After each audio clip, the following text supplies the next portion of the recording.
olinamu ekifo kale mu mutima ekikyajula oba ndiitekoe nsaba ggobe oligala tweye mpola mpola oba olyawo kinakola tujja kutemya ne ku mukama okutuluŋŋamiza ekkubo nja kukola mpola mpola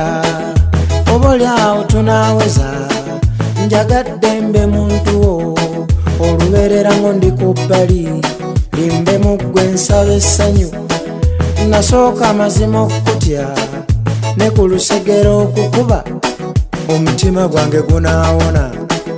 onsanyusa oli wampisa ebintu obikwata mpola njawulo olina nnene ku bannaffe betwalabye